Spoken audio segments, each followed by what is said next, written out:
Muy buenas tardes a todos los presentes en estos momentos en donde están despidiendo el cuerpo donde moró nuestra hermana Mirna Galicia de Cruz, esposa de nuestro hermano Isaac Cruz Gallegos, a, también a sus hijos Isaac Cruz Galicia, Mirna Cruz Galicia, Sadrás Cruz Galicia y demás familiares, hermanos y amigos de nuestra hermana Mirna. Expreso mis más sinceras condolencias por su partida, la cual llegó ella hasta sus días finales en esta tierra, en ese cuerpo terrenal, corruptible temporal, pero se encuentra en la sexta dimensión disfrutando de las bendiciones que Dios tiene para todos los creyentes en Él, de lo cual el mismo Jesús nos habló en el Evangelio según San Juan, en el capítulo 14, verso 1 en adelante, donde nos dice: no se turbe vuestro corazón, creéis en Dios, creed también en mí. En la casa de mi Padre muchas moradas hay. Si así no fuera, yo os lo hubiera dicho. Voy pues a preparar lugar para vosotros. Y si me fuere y os preparare lugar, vendré otra vez, y os tomaré a mí mismo, para que donde yo estoy, vosotros también estéis. Ahí nos habla de la primera venida del Señor, llevando a cabo esa obra, la cual, con la muerte en su primera venida como Cordero de Dios, y llevar a cabo esa obra de redención para todo aquel que creyere en Él, obtuviera así un nuevo nacimiento y obtuviera ese cuerpo teofánico de la sexta dimensión, para cuando la persona, al terminar sus días en este planeta Tierra, va a ese lugar en donde hubo un nacimiento y va a ese cuerpo que nació, cuerpo que recibió cuando la persona recibió al Señor en su primera venida. Ese nacimiento fue bajo la dispensación de la gracia, para obtener el cuerpo glorificado y eterno. Se recibe en este tiempo final, cuando se entra por la puerta que es Cristo, el Mesías, el ungido, en su segunda venida, y así se obtiene ese cuerpo eterno y glorificado que está prometido tanto para los que han partido como para los que quedemos vivos. Y la promesa de San Pablo, que nos abre en Primera de Corintios capítulo 15, verso 49 en adelante, y de Primera de Tesalonicenses capítulo 4, verso 13 en adelante, que dice que a la final trompeta se estaría tocando la trompeta y los muertos resucitarán primero, y luego nosotros, al verlo, seremos transformados. O sea que hay un orden establecido por Dios ya para llevar a cabo en este tiempo final la resurrección y la transformación. En el libro de el Evangelio según San Juan, nos muestra la ocasión en donde llamaron a Jesús porque estaba enfermo.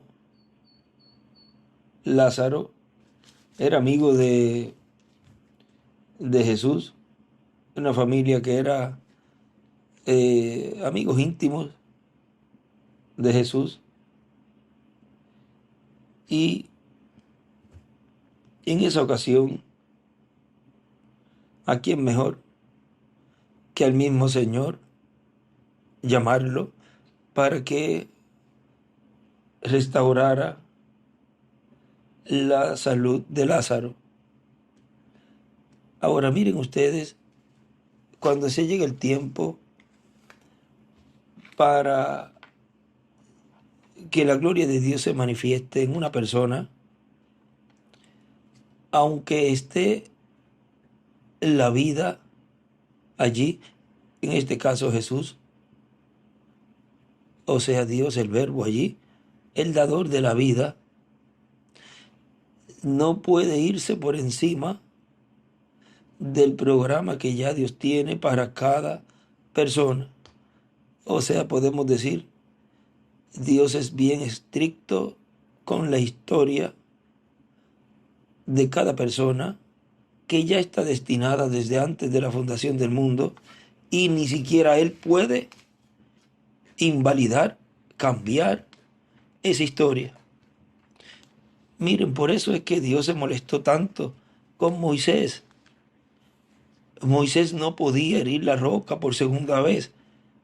Él se enojó tanto que aún a su propio profeta dispensacional no le permitió entrar a la tierra prometida estando vivo. Miren el error tan grande y tan grave que hizo Moisés. Ahora vean, todo por el enojo, la ira. Muchas veces la ira y el enojo no conlleva a nada. Por eso es que en este tiempo la victoria es en el amor divino. Porque con ira la persona puede hablar o decir o actuar locamente, y luego ya es tarde, porque vean, miren cuántas veces él le pidió a Dios, un profeta que intercedió por el pueblo y que con eso estaba tipificando al Señor en su primera venida, intercediendo por la humanidad. Pero miren, él, eso Dios se lo contó, porque él le dijo, mira, si no, ráeme del libro, o sea, que lo borrara del libro, cosa que no podía hacer Dios porque él estaba escrito en el libro de la vida del Cordero. Y aún así, él dice, ruego yo, ráeme del libro, pero no destruyas este pueblo. Ahora miren cómo para él, para la bendición de él, él no pudo hacer nada. Por más que luchó, Señor, te ruego que me dejes pasar a la tierra esa buena y ancha, y la describe y todo, y le dice lo buena que es. Él creía que esa tierra Dios se la daría, y Dios le dijo, basta, no voy a hablar de ese asunto. O sea, Dios estaba bravo con Moisés por lo que hizo. Por lo tanto, no podía cambiar él ese programa que Dios tenía ya trazado para el cumplimiento de la segunda venida del Señor, de lo cual en el cumplimiento de la segunda venida del Señor estaría siendo crucificada la palabra, el verbo, y estaría siendo blasfemado, criticado, burlado, y eso sería contado como una segunda crucifixión. Ahora miren, allí estaba Lázaro enfermo, y era de las familias más cercanas a Jesús. Y nos dicen en el Evangelio según San Juan capítulo 11, estaba entonces enfermo uno llamado Lázaro de Betania, la aldea de María y de Marta su hermana. María, cuyo hermano Lázaro estaba enfermo, fue la que ungió al Señor con perfume y le enjugó los pies con sus cabellos. Ahora miren, ¿quién era María, de la cual criticaron a Jesús y dijeron, si supiera quién le está lavando los pies, esa mujer de mala fama, si supiera, si llega a ser profeta, él hubiese sabido o sabría quién es ella? Pero vean, no es la condición de la persona, y no es la forma en que las personas ven a las personas humanamente, sino es cómo Dios ve a la persona. Ellos miraron la vida de esa mujer y sus hechos, Dios a través de Jesús miró su corazón, miró la sinceridad de ella. Eso es lo que contó delante de Dios. Y miren, era la hermana de Lázaro.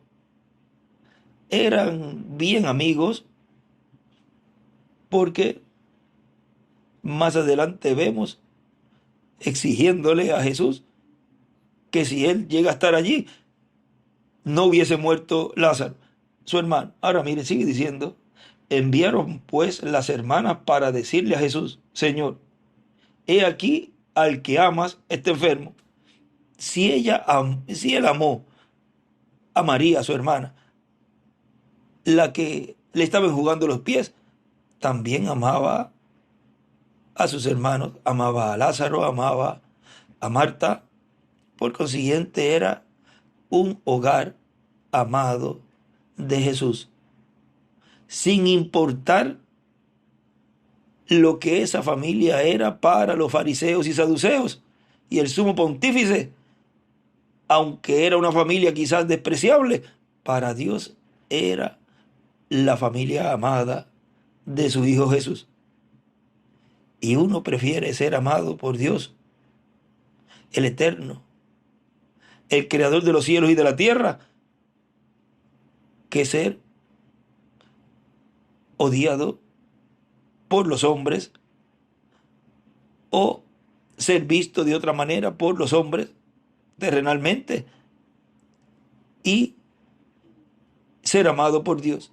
O sea que el amor de Dios cubre todo lo que terrenalmente pueda usted verlo cualquier ser humano. Ahora vean que él, luego que ocurrió eso allí, cuando ella le estaba enjugando los pies, ella estaba identificándose con él y sus cabellos representan ese velo, el cual con sus lágrimas enjuagaba los pies de Jesús, de lo cual podemos hablar en otra ocasión. Ese acto de María es uno de los actos más importantes en la vida de Jesús con un creyente en él. Ahora miren, dice, oyéndolo Jesús dijo, esta enfermedad no es para muerte, sino para la gloria de Dios, para que el Hijo de Dios sea glorificado por ella.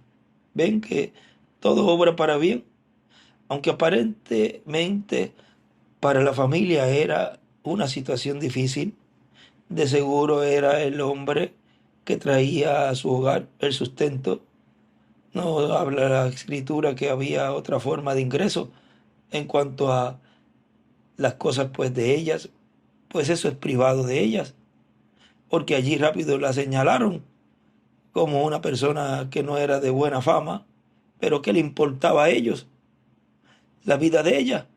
Cuando ella lo que buscaba era el perdón de Dios, el arrepentimiento, de lo cual Jesús tomó esa sinceridad. Y vean delante de Dios hoy dónde están aquellos que la acusaron y dónde está ella. Esa es la pequeña diferencia. Allí quizás se aprovecharon de la situación y tanto señalaron a esa mujer como señalaron a Jesús. Ese gozo le duró poquito. Pero ahora, ¿dónde están? ¿Dónde está cada uno de ellos? ¿Ve? Y amaba a Jesús a Marta, a su hermana y a Lázaro. ¿Ven que los amaba a los tres? Hoy era un amor sincero. Cuando yo pues, que estaba enfermo, se quedó 2 días más en el lugar donde estaba. Ahí es donde le estaba hablando hace unos minutos, que aunque fueron al lugar correcto, o sea, al dador de la vida, eso no era cuestión de que Jesús saliera corriendo para allá, si en el programa divino estaba para que la gloria de Dios se manifestara. Él yendo allá, como le fue dicho por sus hermanas que le mandaron a decir, no era para salir corriendo para allá, si la gloria de Dios se iba a manifestar. Estaría rompiendo el programa divino que él estaría llevando a cabo para Lázaro. O sea, estaría quebrantando lo que más adelante él iba a hacer, lo cual sería tipo y figura de la resurrección por la palabra hablada. No siempre las cosas humanamente se ven de la forma en que los seres humanos las ven. Hay que mirarlas siempre a través de las escrituras y ver escrituralmente cómo Dios estaría cumpliéndolo y cómo sería en la perfecta voluntad de Dios. Y siempre lo que deseamos es cumplir escrituras. Ahora dice, luego, después de esto, dijo a los discípulos, vamos a Judea otra vez. O sea, ya estaba Jesús 2 días y allí en ese lugar se quedó 2 días más. Y ahora dice, vamos a tal lugar. O sea, él siguió su programa, aunque la situación era difícil para esa familia amada. Eso no lo detuvo, sino que él siguió cumpliendo escrituras. Le dijeron los discípulos, Rabí, ahora procuraban los judíos apedrearte y otra vez vas allá, porque no lo recibieron aquella vez. Respondió Jesús, ¿no tiene el día 12 horas? El que anda de día no tropieza, porque ve la luz de este mundo. Y esos son los hijos de Dios de edad en edad, de dispensación en dispensación, andan en la luz, en el mensajero correspondiente a esa edad, que es la luz de Dios alumbrando esa edad, y por medio de esa luz son guiados esos escogidos y son colocados en esa edad correspondiente. Y los que andan en tinieblas, dice, pero el que anda de noche tropieza porque no hay luz en él. O sea, no ve el camino, no ve el guía, y por cuanto el reino de la oscuridad de las tinieblas es el diablo, pues el único que los está guiando en las tinieblas es el diablo. Pero los que andan en luz, ellos van mirando y siendo guiados hacia esa meta, hacia ese premio que está determinado para cada escogido de Dios, los cuales, si terminan sus días en esta tierra, pues van al paraíso, a la sexta dimensión, a descansar. Dicho esto, les dijo después, nuestro amigo Lázaro duerme, mas voy a despertarle. Eso es lo que la segunda venida del Señor en este tiempo final hablará. Y los muertos resucitarán, porque ellos oirán la voz del Hijo de Dios, como nos dice en San Juan capítulo 5, verso 25 en adelante. De cierto os digo, viene la hora y ahora es, cuando los muertos oirán la voz del Hijo de Dios, y los que lo oyeren vivirán. O sea, no todo el mundo escuchará la voz del Hijo de Dios. No todo el mundo recibirá ese llamado de salir fuera de los sepulcros, ¿ves? Porque son solo los que están en la sexta dimensión. Ahora esa voz será oída en carne, será hablada por ese Hijo de Dios en carne humana, y estará hablando esa palabra de resurrección, de lo cual él había en una predicación hablado eso y Marta luego se la dictó, o sea, hizo referencia a esa predicación, como nosotros que tenemos los mensajes del hermano Branham, tenemos la Biblia, Antiguo y Nuevo Testamento, tenemos los mensajes del hermano Branham, tenemos los mensajes de nuestro hermano William, tenemos la enseñanza bajo carpa y podemos citar alguna porción de las escrituras o de los mensajes, que son escrituras también, y podemos decir en tal día se habló esto, en tal día se habló de esta promesa, en tal día se habló de que en el fin del tiempo se estaría viviendo en el tiempo final, en donde Dios estaría impartiendo la fe de raptos iglesia en una gran carpa catedral. Oh, y aquí está la promesa, la profecía siendo cumplida y estamos recibiendo esa bendición, porque mira, fue hablado aquí, en este y en este y en este extracto. ¿Ve? Así hizo Marta, le consiguió el extracto en ese momento.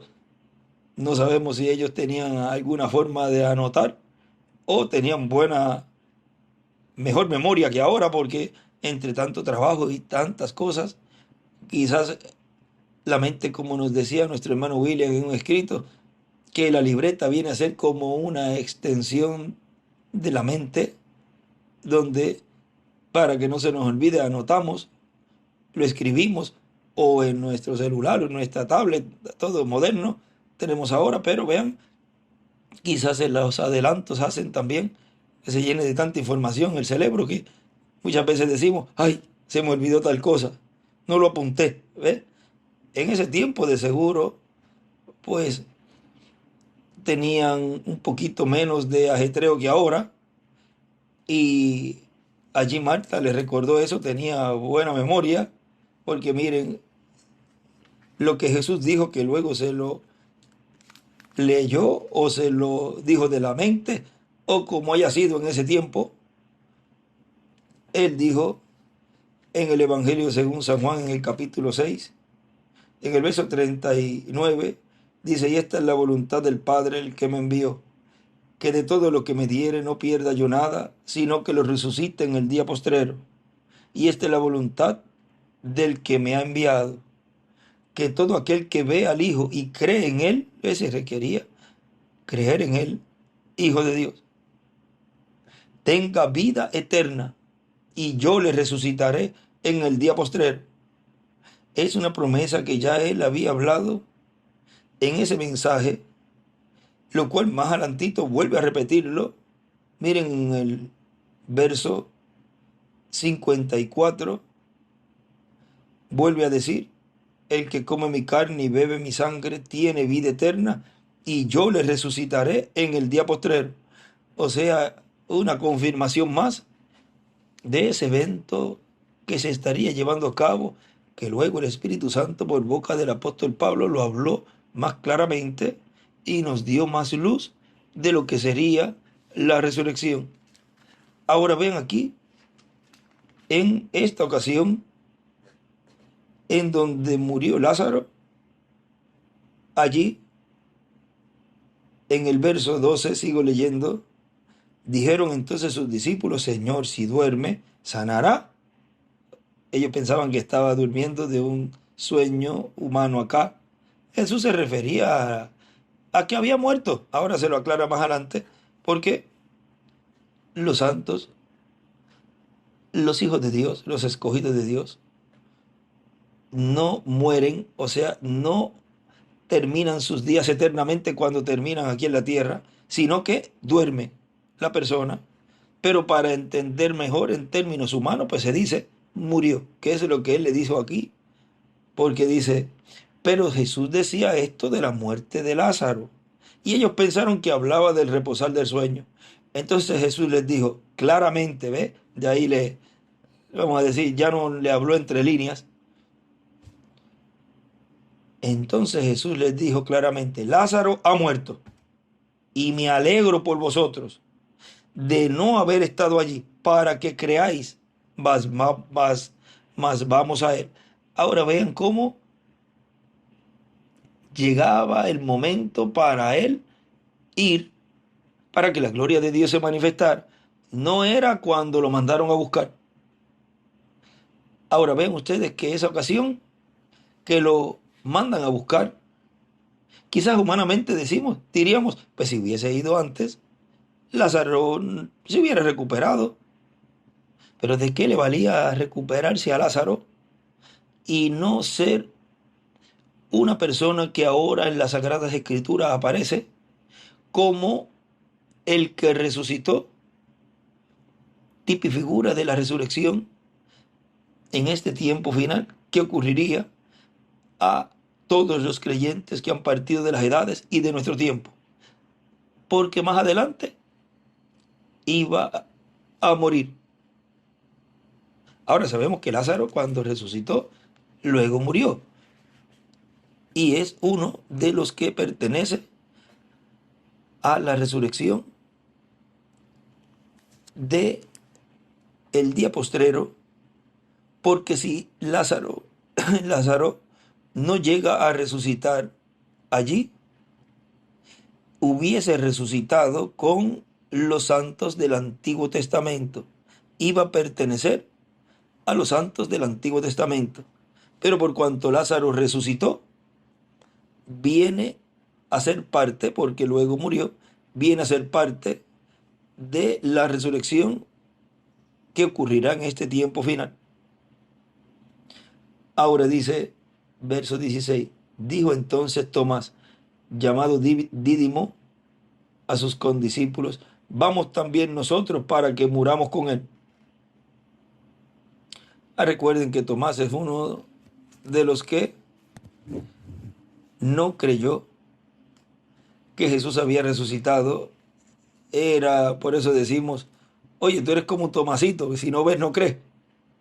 Porque él decía, si no meto la mano en el costado o mi dedo no lo meto en sus manos, no voy a creer. Ellos representan, o él representa, a las vírgenes fatuas, los que en este tiempo final estarán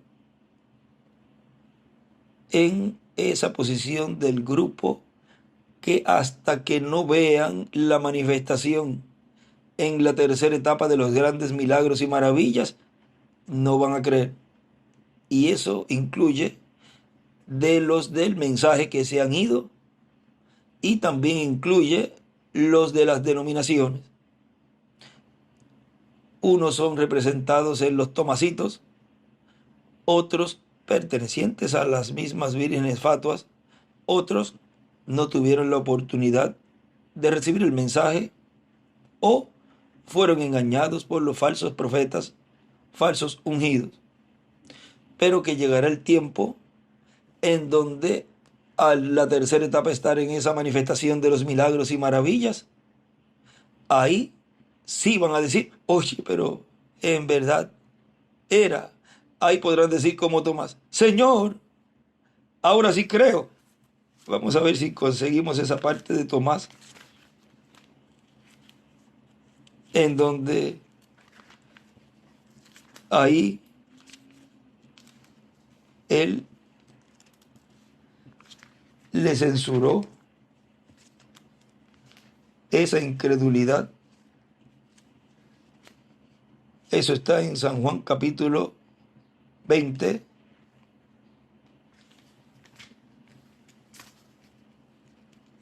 verso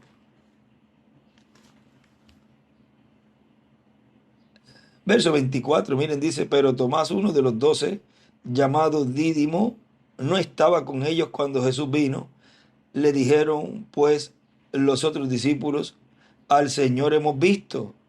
Él les dijo, si no viere en sus manos la señal de los clavos, y metiere mi dedo en el lugar de los clavos, y metiere mi mano en su costado, no creeré.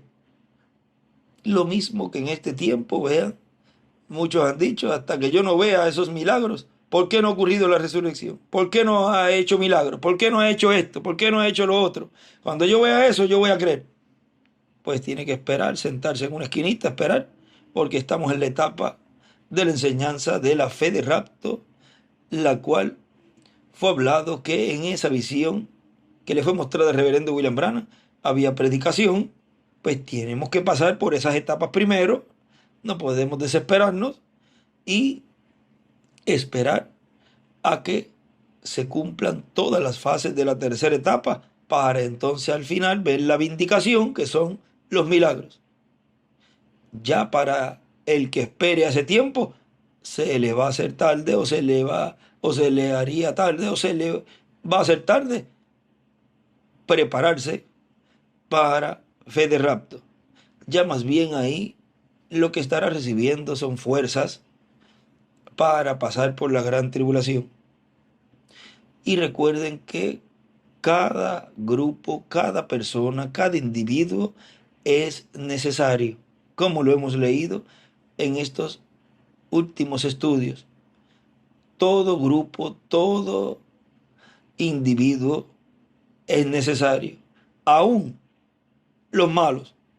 Porque vean el domingo cuando leímos, si una persona va a recibir o van a hacerle cosas malas a una persona, pues tiene que haber personas malas que aparezcan.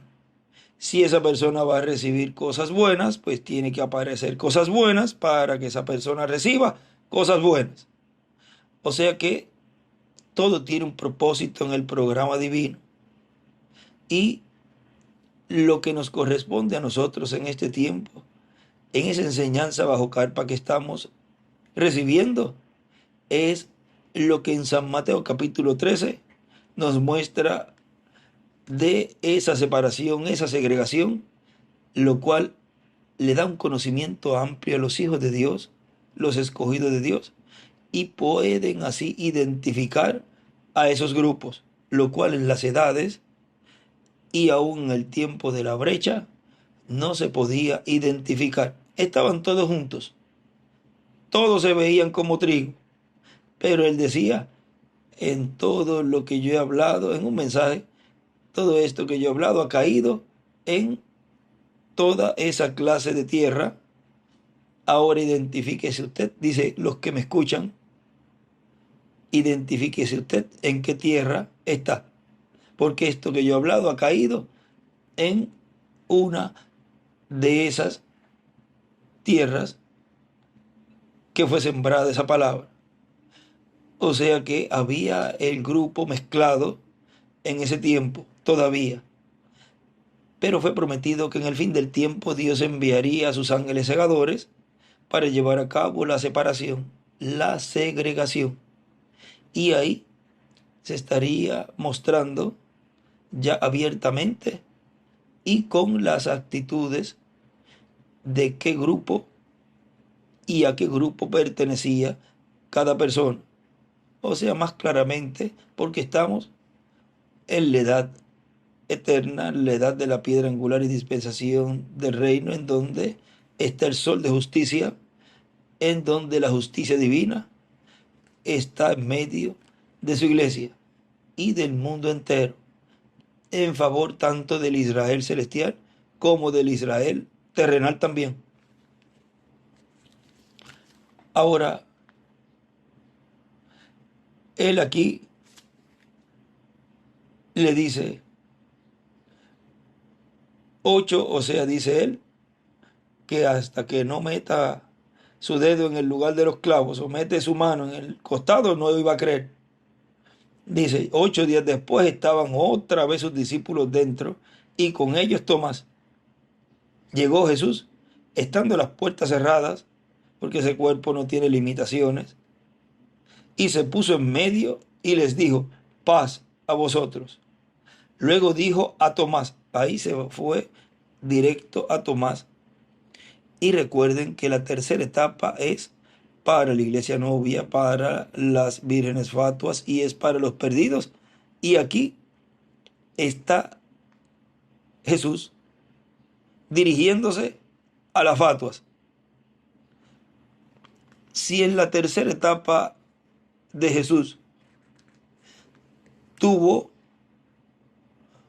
un enfrentamiento con el diablo en la quinta dimensión, los perdidos, luego tiene el enfrentamiento aquí con Tomás, las fatuas, y luego tuvo una manifestación de lenguas de fuego repartidas en el día de Pentecostés. Ahí están los tres grupos. Cada uno recibió la condenación, o sea, uno recibió la condenación, los que estaban allá en la quinta dimensión, que fueron desobedientes al tiempo de Noé. Luego censuró la incredulidad de Tomás, las vírgenes fatuas, pero que luego él había hecho la promesa que iba a enviar al Consolador, el Espíritu Santo, en medio de su pueblo. Y allí el día de Pentecostés, les habló. Y fue lleno ese grupo pequeño del Espíritu Santo. Ahí están los tres grupos marcados. Él obró las tres. En la tercera etapa de él, obró en los tres grupos. Ahora aquí está censurando la incredulidad de Tomás. Luego dijo a Tomás: pon aquí tu dedo y mira mis manos, y acerca tu mano y métela en mi corazón, en mi costado, y no seas incrédulo, sino creyente. No le dio la palmadita: hola Tomás, tanto tiempo, hace 3 días que no te veía, qué bueno que estás aquí.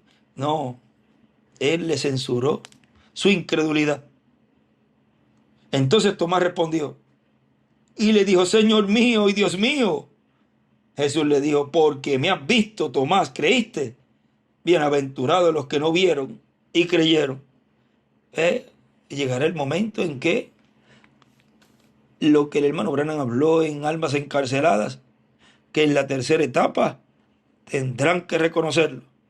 Reconocerán en este tiempo final al ungido, al Hijo del Hombre manifestado, el cual ha estado llevando a cabo lo que Dios prometió, que fue precursado por el reverendo William Branham y que fue traído en el mensaje del doctor William Soto. O sea, que en esta tercera etapa, aún los Tomás, al final, tendrán que reconocerlo. Y ahí será el lloro y el crujir de dientes. Ahora aquí también está él, en este caso de Lázaro, y está viendo todo eso que está ocurriendo también allí.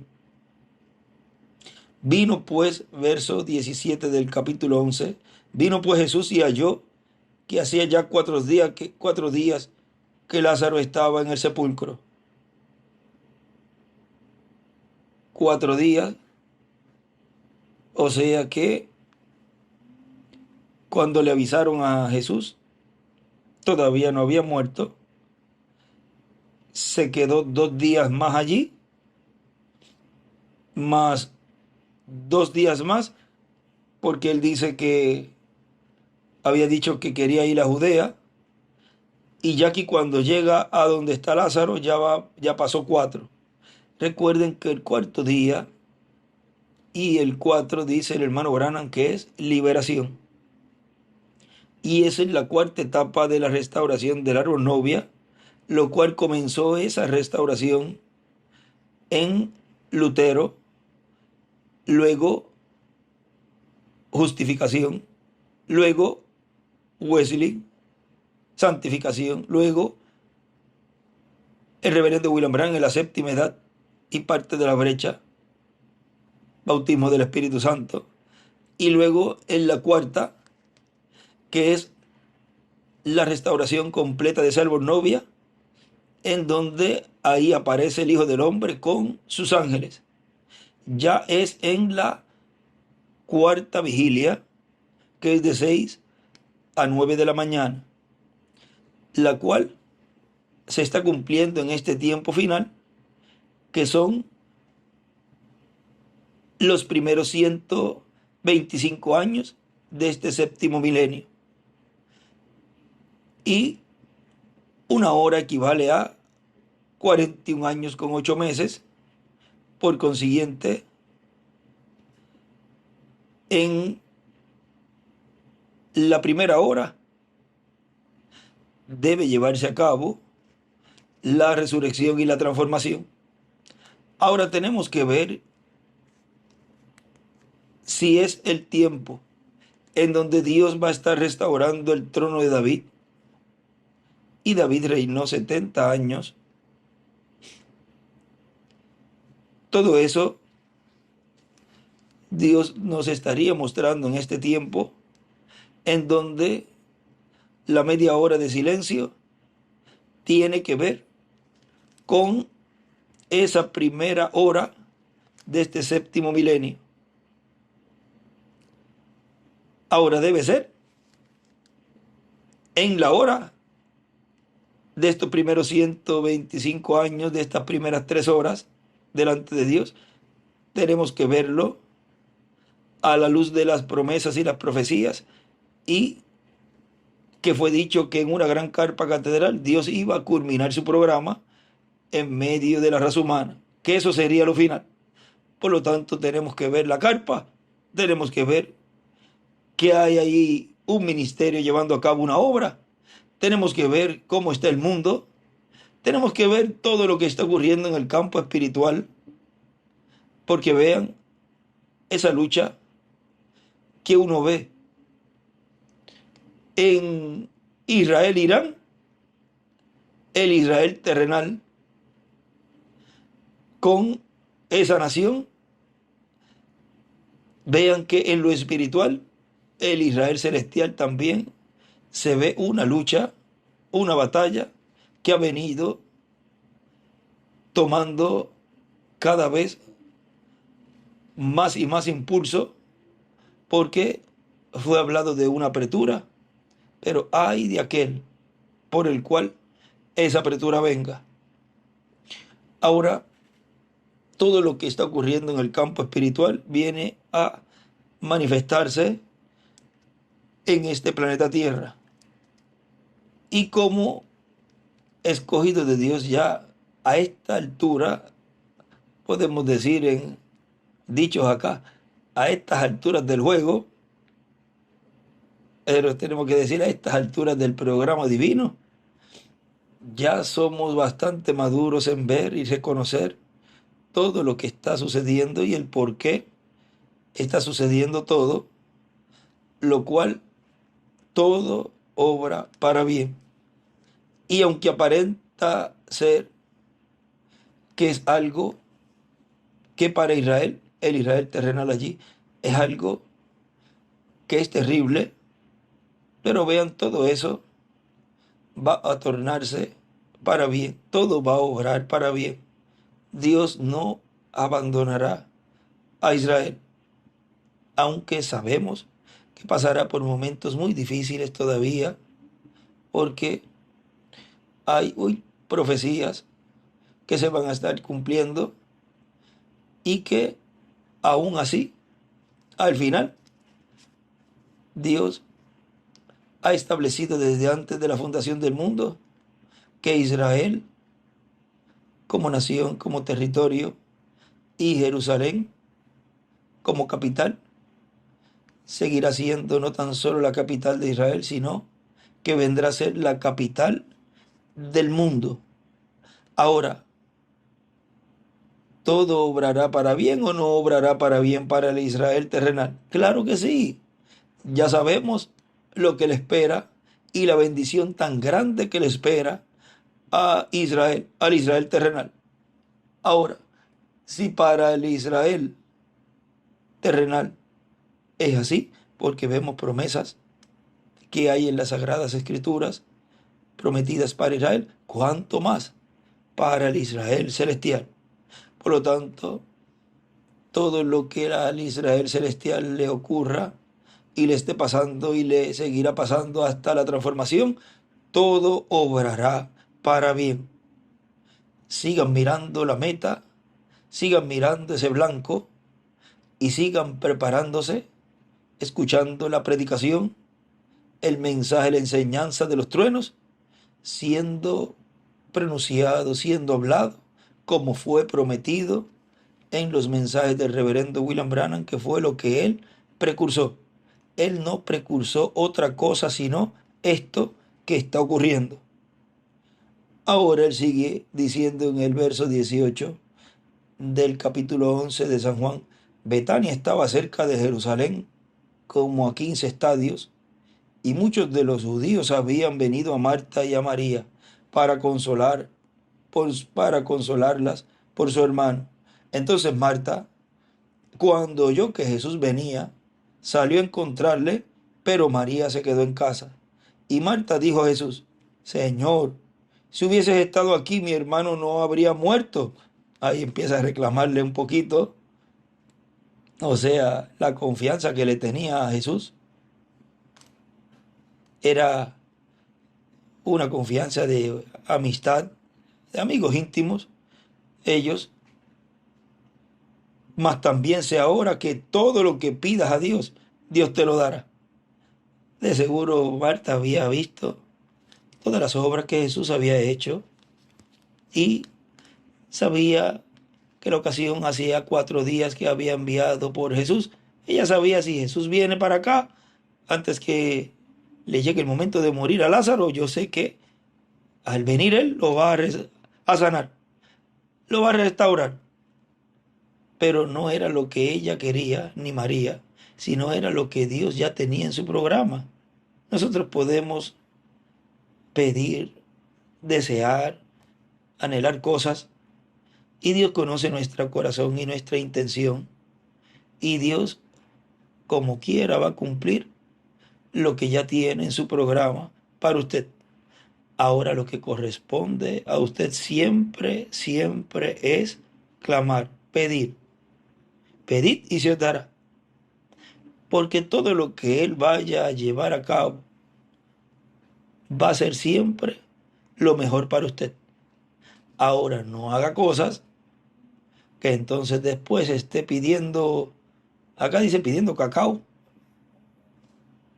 o sea, porque no esté después tratando de buscar una bendición, como por ejemplo le pasó a Esaú. Después que vende la primogenitura, entonces viene a exigirle a su padre que lo bendiga. Pues si tú hiciste un mal negocio, el culpable eres tú. ¿Qué le estás echando culpa a Jacob? Si él luchó por esa bendición y vienes tú ahora a decirle a tu padre, él vino con engaño. Pero si, ¿cómo que vino con engaño? Pues si tú fuiste el que hiciste eso. No le estés echando la culpa a otros, enfréntalo como un buen machito y recibe lo que queda de la bendición. Y eso fue lo que hizo Jacob. Bueno, él ya yo lo bendije y será bendito. Y ese es el pequeño detalle que Esaú nunca entendió. Que su hermano recibió la bendición de la primogenitura y fue bendito. Y todo lo que hiciera Esaú en contra de Jacob, se le iba a tornar en contra. Y todo aquel que maldiga al Israel terrenal y maldiga al Israel celestial y haga cosas en contra del hijo primogénito como nación y también su iglesia novia, será maldito, o sea, le retornará para atrás. Ahora, el que bendiga a Israel, al Israel terrenal y al Israel celestial, va a recibir grandes bendiciones de parte de Dios. Eso es escritural. Mas también sé ahora que todo lo que pidas a Dios, Dios te lo dará. Jesús le dijo: tu hermano resucitará. Marta le dijo: yo sé que resucitará en la resurrección en el día postrero. Ahí está lo que hace unos minutos les dije, que sacó la libretita, vamos a decir, el apunte de esa predicación anterior, de esos días anteriores. O vamos a decir, tenía buena memoria. Ay, Jesús, yo sé, pues si tú no lo dijiste en tal mensaje, ¿recuerdas? Que lo mencionaste como 4 veces. Eso se me quedó tanto en la mente que ya, para mí eso es, así dice el Señor. Yo sé que va a haber una resurrección y yo sé que Él va a resucitar en esa resurrección. O sea, vamos a decir, ya ella estaba resignada que ya su hermano iba a resucitar en esa resurrección que Jesús le había dicho que iba a ocurrir en el día postrero. Por lo tanto, por esa confesión de Marta, allí delante del dador de la vida, fue muy clave, porque ahí se demostró y ella demostró que tenía fe en las promesas de Dios, aunque la esperanza ya se le había ido, porque ya ella allí, vamos a decir, enganchó los guantes. Señor, si hubieses estado aquí, mi hermano no habría muerto. ¿Ves? Ya para ella, ya la esperanza se había ido, aunque, ¿ves? Entonces dice, aunque sé ahora que todo lo que pidas a Dios, Dios te lo dará.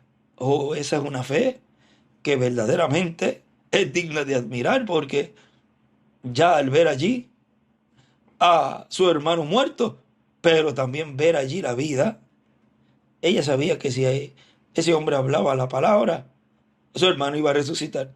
Cuando Jesús le dijo eso, tu hermano resucitará, y le estaba diciendo que iba a resucitar, porque ya ella, al decirle, aunque sé que todo lo que pidas a Dios, Dios te lo dará, aunque ella no dijo, resucítame a mi hermano, por favor, ella dentro de sí estaba clamándolo. Y como Dios ve, oye, las intenciones del corazón de cada persona, no crea que lo que usted aparenta por fuera, o lo que habla, lo que escribe, o lo que actúa, solamente es lo que Dios ve. No, Dios ve lo que hay en tu corazón, la intención que tú haces, cada cosa, cada detalle, cada acto, todo Él lo ve. No hay nada que se oculte de ese Dios eterno. Ahora ella seguida le saca la escritura, la palabra que él había hablado, esa promesa. Y ella entonces se va al futuro. Está bien. Yo sé que mi hermano resucitará en el día postrero. Ahora vean cómo luego ahí sigue diciendo, le dijo Jesús, yo soy la resurrección y la vida. El que cree en mí, aunque esté muerto, vivirá. Y todo aquel que vive y cree en mí, no morirá eternamente. ¿Crees esto? O sea, ya ahí le está diciendo, bueno, eso que tú estás hablándome, que todo lo que pidas a Dios, Dios te lo dará. Y eso que me estás diciendo, de que resucitará en el día postrero, ahora yo te estoy diciendo que yo soy esa resurrección, que yo soy la vida, y que el que cree en mí, y ella estaba creyendo en él, o sea que tenía un trayecto ya bastante adelantado, o totalmente adelantado. Ahora le faltaba la confesión, porque ella ya estaba hablando allí las palabras proféticas que él había hablado de esa resurrección en el día postrero, pero todavía le faltaba una acción a Marta, porque entonces él le hace la pregunta. Dice, yo soy la resurrección y la vida, el que cree en mí, aunque esté muerto, vivirá. Y todo aquel que vive y cree en mí, no morirá eternamente. ¿Crees esto? Ahora, ¿por qué le tenía que hacer esa pregunta a Marta?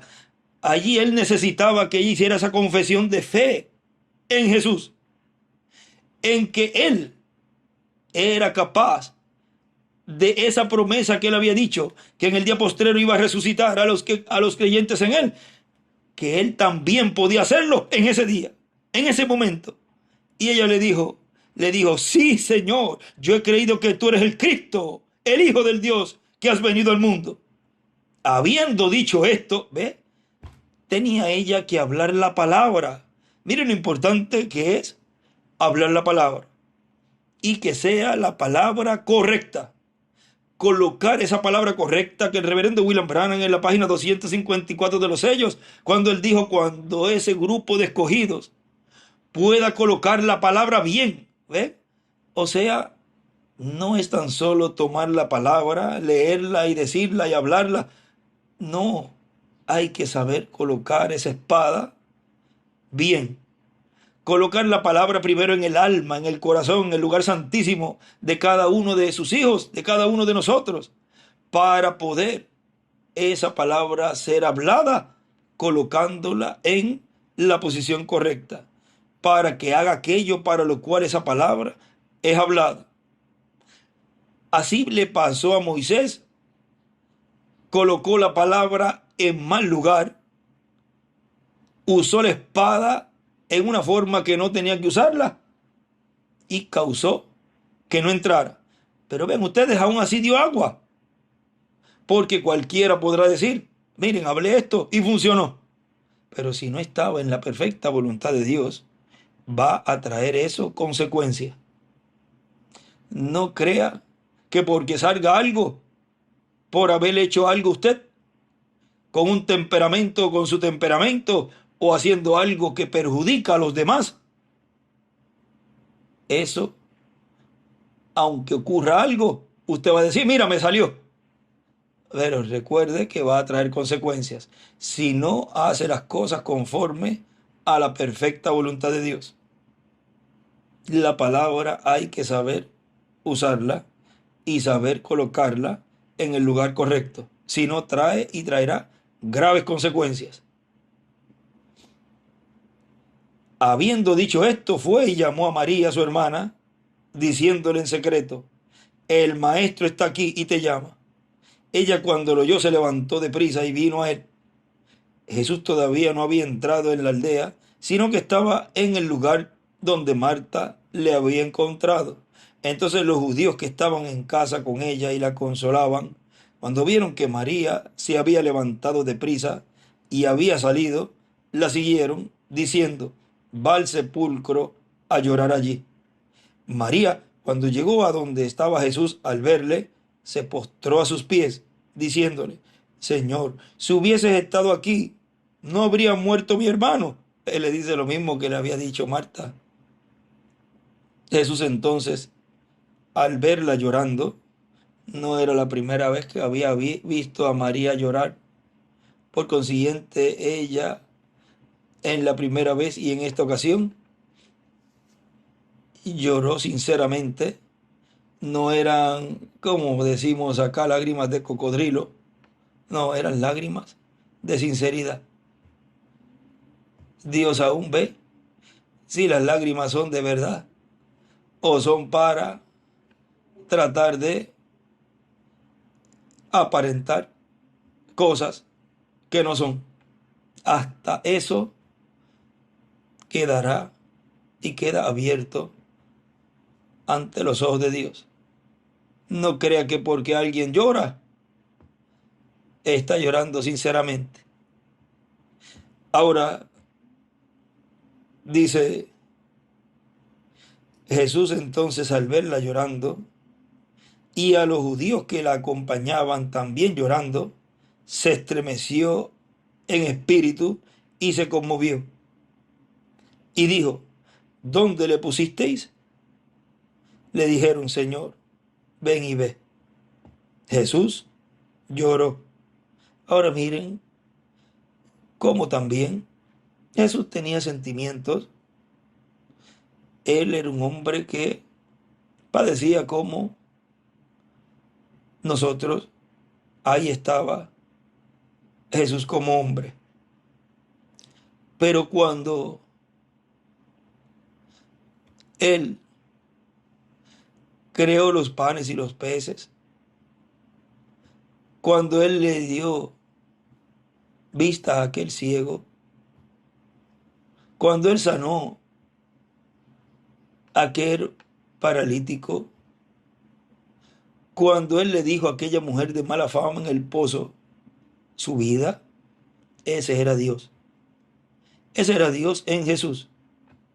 Pero aquí vemos a Jesús como hombre llorando. Era un hombre que tenía sentimientos también, aun siendo Dios, porque Dios es amor. Ahora, la parte donde a la gente no le gusta mencionar es la que también dice que Dios es fuego consumidor. Y es mejor ver a un Dios amoroso que a un Dios con ira.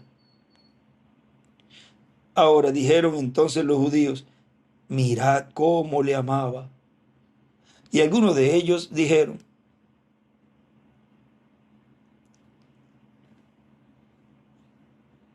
ahora miren, yo vi a alguien llorar primero que todos ustedes por algo que va a ocurrir, porque él tanto ama a ese instrumento como también a todos los escogidos. Y Dios en esa manifestación expresó su amor por cada uno de nosotros, lo cual también lo expresó en ese ministerio del cuarto Elías, en el reverendo William Branham, el cual amaba a su pueblo, y así con cada mensajero en cada edad. Ahora sigue diciendo: y algunos de ellos dijeron: ¿no podía este que abrió los ojos al ciego haber hecho también que Lázaro no muriera? Ven ahí ya. Muchos estaban también diciendo: pero si este hombre todo lo que hizo, que no resucite a Lázaro. O sea, él puede. Pero miren, aún todos aquellos que vieron a Jesús hacer todos esos milagros, al final, aún así lo dejaron solo. Ven que no es cuestión de milagros que se vean, ni físicos ni espirituales, para que una persona crea, porque todo es por predestinación. Ahora dice: Jesús, profundamente conmovido, otra vez vino al sepulcro. Era una cueva y tiene una piedra puesta encima. Dijo Jesús: quitad la piedra. Y ya hay una segunda acción ahí. Ahora manos a la obra. Ya creíste. Ahora vamos a la acción. Hay 3 etapas aquí. Marta, la hermana del que había muerto, le dijo: Señor, y es de ya, porque es de 4 días. Jesús le dijo: ¿no te he dicho que si crees verás la gloria de Dios? Entonces quitaron la piedra de donde había sido puesto el muerto. Ahí seguida vamos a quitarla. Segunda acción: quitaron la piedra. Primera acción fue un testimonio de creer. Creo en ti. Claro que sí, Señor. Yo sé, yo he creído que tú eres el Cristo, el Hijo de Dios. Segunda acción: quita la piedra. Quita esa piedra denominacional de encima de ti. Quita la piedra. Haz esa acción. Das ese paso. ¿Para qué? Para recibir y ver la gloria de Dios. Y Jesús, alzando los ojos a lo alto, dijo: ahí va la parte divina ahora, la cual ya el ser humano no puede ir más allá. Marta y los que estaban allí podían testificar y hablar y decir: tú eres el Cristo, el Hijo de Dios, creemos en ti.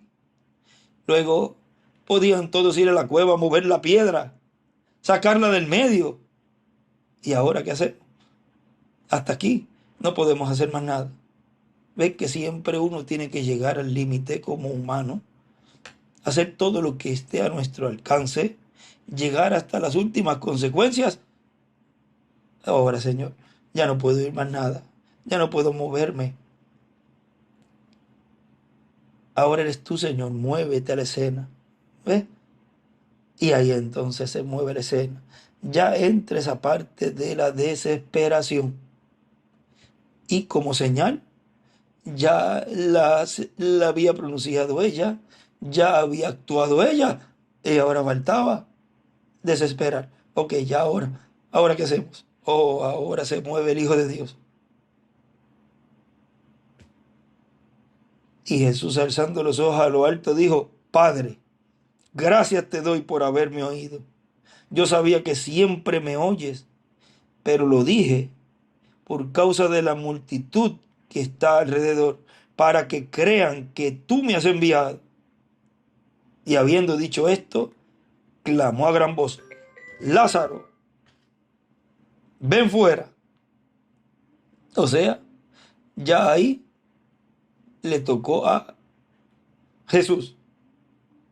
Le tocó a Dios manifestado en Jesús el verbo, hablar la palabra. Lázaro, ven fuera. Y el que había muerto salió atadas las manos y los pies con vendas y el rostro envuelto en un sudario. Jesús les dijo, desatadle, dejadle ir. Aquí estamos viendo la gloria de Dios siendo manifestada en la resurrección de Lázaro. Por lo tanto, en este tiempo final, estaremos viendo la gloria de Dios siendo manifestada con la resurrección de los que han partido y la transformación de nosotros los que vivimos.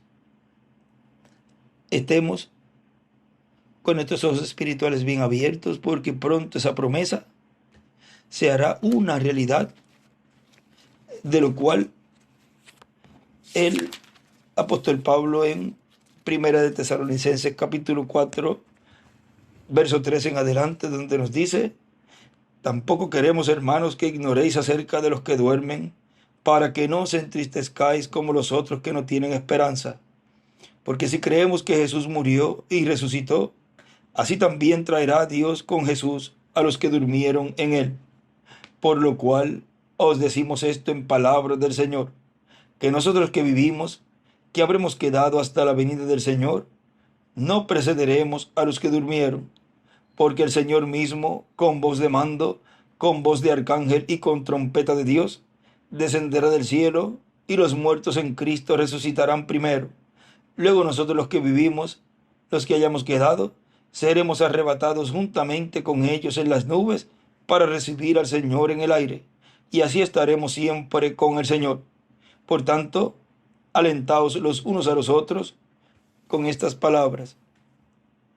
Que estas sean palabras de consuelo para el esposo de nuestra hermana Mirna Galicia de Cruz, nuestro hermano Isaac Cruz Gallegos, para sus hijos Isaac Cruz Galicia, Mirna Cruz Galicia, Sadrach Cruz Galicia y demás familiares y todos los creyentes en el Señor de este tiempo final que se encuentran en estos momentos allí, y que estén conscientes que pronto la volveremos a ver. Ella dedicó 33 años de enseñanza a los niños, enseñanza bíblica, y también fue de gran bendición para los que hoy son ministros, y si son muchos jóvenes, también cantantes, también hay algunas maestras que salieron de esa obra dedicada que ella dio en favor de los niños y de la juventud. Las obras con ellos siguen, dice la Escritura. Por lo tanto, pronto la veremos a Mirna Galicia de Cruz. Que la paz reine en vuestros corazones, y pronto la veremos en ese cuerpo jovencito, representando de 18 a 21 años de edad. La gloria de Dios siendo vista para el que cree. La gloria de Dios siendo vista para el que cree. Que Dios les bendiga y les guarde, y que la paz reine en vuestros corazones.